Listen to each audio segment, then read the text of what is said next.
Maglalagay ng checkpoint ang PNP sa Eastern Visayas sa panahon ng SONA ni Pangulong Ferdinand R. Marcos Jr. Ang SONA Special Report hatid ni Dan Kirk Riquez. The Regional Director Police Brigadier General Jason L. Capoy ay nag-deploy ng 1,156 na personnel sa buong sinirangang Visayas at nasa heightened alert status upang matiyak ang seguridad at kaligtasan ng publiko sa ikalimang State of the Nation Address o SONA ni President Ferdinand Marcos Jr. Bilang bahagi ng balangkas ng seguridad, 572 tauhan na mula sa iba't ibang tanggapan ng pulisya ng lalawigan at lungsod ang naitalaga sa seguridad ng lugar at mga operasyon sa checkpoint.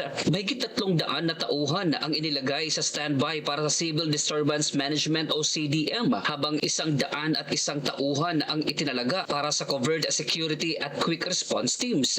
Aside from the deployment na gagawin ng respective police provincial offices and city police offices.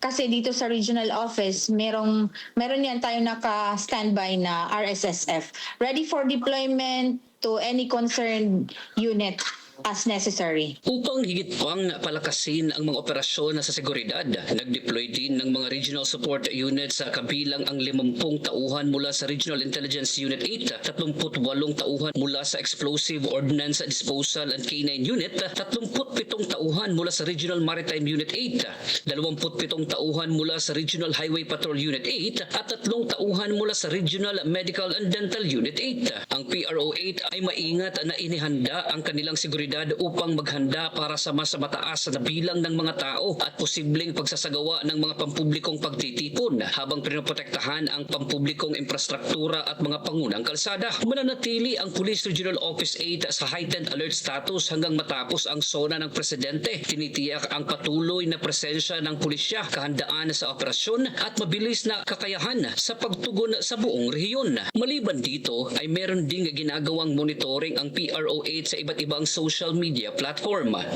Yes sir, meron na tayong 24/7 na personnel na nakatask para sa cyber patrolling. And cyber patrolling, yes, to monitor online threats para pag may mga na-monitor, magkakaroon agad ng investigation ang ating Regional Anti-Cybercrime Unit. Para sa SONA ng Pangulo, ako si Dan Kirk Riquez ng PRTV News, nagseserbisyo para sa Pilipino.